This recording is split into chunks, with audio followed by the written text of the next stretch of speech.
I await in my dark, sticky, moldy corner with a cold brass pen in hand. Pictures flooding my head of what stands outside, waiting for my pitiful sight. Numb acceptance is all I've felt till I took notice of it. And once I noticed, the realization hit hard, for I realized what I must do. But now that I notice this acceptance, panic washes over me again. I wish no foot has to cross this land, cursed by the sight of such wretched shadow. For it was 1924. During the late fall, a violent breeze chilled the air, causing every living creature to squirm. Prioritizing, visiting the chapel meant dealing with the breeze. However, everyone understood the importance of our God's words. Gathering around, people layered themselves in covers, while the men silently endured. No one had asked to be let inside despite the cold, because they knew they needed the priest's permission from God. And that rarely happens. I, a single working man who lived across from the chapel, watched through the foggy windows. But once the roar of the crowd grew, I wasn't sure I would be able to hear the sermon, as the guardsmen started silencing the crowd. The priest, who is described as a tall, white, bald man wearing white robes with a golden accent following the seams,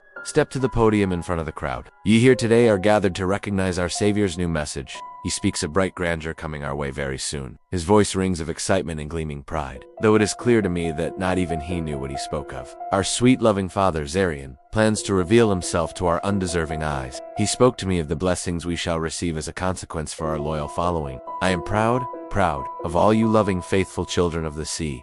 I've never heard Priest Harris speak with such joy. Tears streamed down his face as he preached the good news. Families hug each other and embrace. The crowd's chatter grows with shining exuberance, but the chatter fell short as a sudden crack came from the ocean. Thunder struck down with rain falling from the skies. People started spreading out and looking for cover. But even over the chaos, everyone, including I, could hear the manic screaming of a man running up from the ocean bay. As he ran to the crowd, the people froze and stared at him. I watched closely as his running stopped, and he struggled to grasp for air. After a short second of silence in the crowd, he abruptly gasped and, to the astonishment of everyone, he started yelling indescribable words. Words built in ways hard to understand. Words mixed with dread and anger, as his deepened voice struck violently against the walls. With his voice becoming louder, everyone covered their ears, and blood shot out of his reddened throat. Each word carried excruciating pain, and so with sharpened haste, he picked up a stick and shoved it straight into his neck. He fell down to his knees, blood running down his arm. Everyone fell in panic,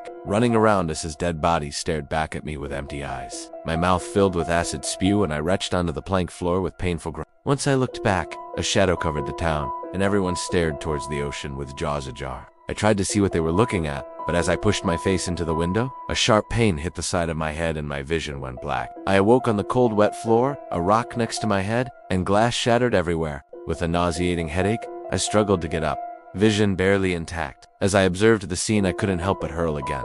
Bodies laid limp across the wet ground. Blood rode down the rain's runoff. Intestines of a child were left, mangled across the rocks as a man next to him laid with a knife sunken in his neck. Birds ripped the flesh out of a woman who hung on the blackened branches of the nearby trees. A cross, pushed viciously down the priest's throat, had stuck out of his groin. Though seeing this horror was scarring, the true petrifying sight was seeing the shadows still looming over the town. Months of meaningless life harbored the sound of corrupted waves. I sat, holding my 1920 Luger that I hid from the church under my pillow. Dry whimpers were the only sound I made as I stared down the barrel. It's not cowardice which stops me, but an overwhelming sense of curiosity of what looms over my home. I must see what looks down on me, causing all to lose sanity. Once I leave this journal and go to the outside world, I shall most probably perish in a way this thing deems amusing. Therefore, if anyone were to find this journal, please look for my wife Marie, on the mainland near Chicago. Tell her I love her, and that I regret leaving to find God.